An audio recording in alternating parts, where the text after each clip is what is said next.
అందరికీ నమస్కారం. ఏదైతే సోదరిమణి అంజలి ఆవిడ బుల్లేని హాస్పిటల్లోనే ప్రాణాలతోటి పోరాడుతూ ఉన్నారో, ఆవిడ ఆ పరిస్థితికి కారణమైన డాక్టర్ దీపక్ ఎవరైతే పరారిలో ఉన్నారో, నేను ఆ రోజు వాళ్ళని కలిసినప్పుడు హామీ ఇచ్చున్నాను. ఇది కూటమి ప్రభుత్వం. తప్పు చేసిన వారు ఎవరిని కూడా ఉపేక్షించబోము. కఠినమైన చర్యలు ఉంటాయి. అలాగే వారు ఎక్కడ దాక్కున్నా తప్పకుండా వారందరినీ పట్టుకొని వారిని శిక్షించే బాధ్యత నేను తీసుకుంటానని, అలాగే నాతో పాటు పోలీసు యంత్రాంగం కూడా అదే విధంగా పనిచేస్తుందని ఆ రోజు ఆ కుటుంబానికి నేను హామీ ఇచ్చి వచ్చున్నాను.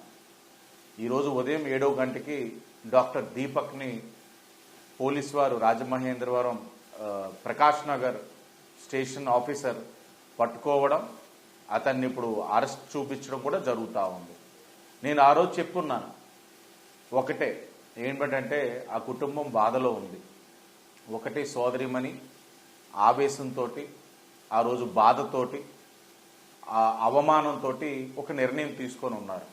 కుటుంబానికి భరోసా కల్పించాను. మేనేజ్మెంట్ వారు ఏదైతే ఉన్నారో ఆ డాక్టర్ పైన చర్యలు తీసుకోవాలన్నారు.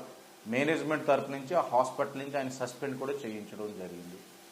ఇది ఒక బాధ్యత కలిగిన వ్యక్తి చేసే కార్యక్రమం. కానీ అటు పక్కన వైసీపీ వారు వచ్చి పిల్లలు వెళ్తున్న వారిని ఆపి వారితోటి అక్కడ ధర్నా చేయించి, అక్కడ ఆ హాస్పిటల్కి వస్తున్న పేషెంట్స్ని ఇబ్బంది కలిగించారు. అక్కడికి హాస్పిటల్కి వస్తున్న 108 అంబులెన్స్ని ఇబ్బంది కలిగించారు. ఆ హాస్పిటల్కి ఆక్సిజన్ సిలిండర్స్ ఏదైతే సప్లై వెళ్తా ఉందో, షార్టేజ్ ఏదైతే ఆక్సిజన్ కలుగుతూ ఉందో వాటికి కూడా ఇబ్బంది కలిగించేటట్టు కార్యక్రమం చేశారు.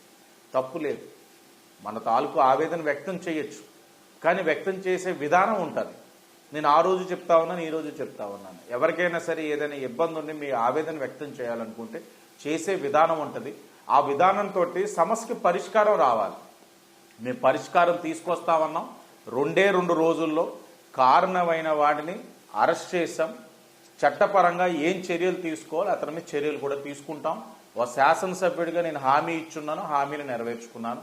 అలాగే నేను చెప్తా ఉన్నాను, ఇది కూటమి ప్రభుత్వం. నేను మరలా చెప్తా ఉన్నాను, రాజమహేంద్రవరం సిటీలో మీ భద్రత మా బాధ్యతతో అనేకమైన కార్యక్రమాలు చేస్తున్నప్పుడు కూడా చెప్పాను. మహిళ రక్షణకి ఈ కూటమి ప్రభుత్వం అధిక ప్రాధాన్యత ఇస్తా ఉంది. ఈ అల్లరమూకలు కానీ ఇంకెవరైనా సరే మహిళల జోలికి వెళ్ళినా, వాళ్ళని ఇబ్బంది పెట్టినా, ఈ విధమైన ఏదైనా చేసినా చర్యలు చాలా కఠినంగా ఉంటాయని నేను మొదటి రోజు నుంచి చెప్తా ఉన్నాను. ఈరోజు కట్టుబడి ఉన్నాను, ఆచరణలో కూడా చేసి చూపించాను.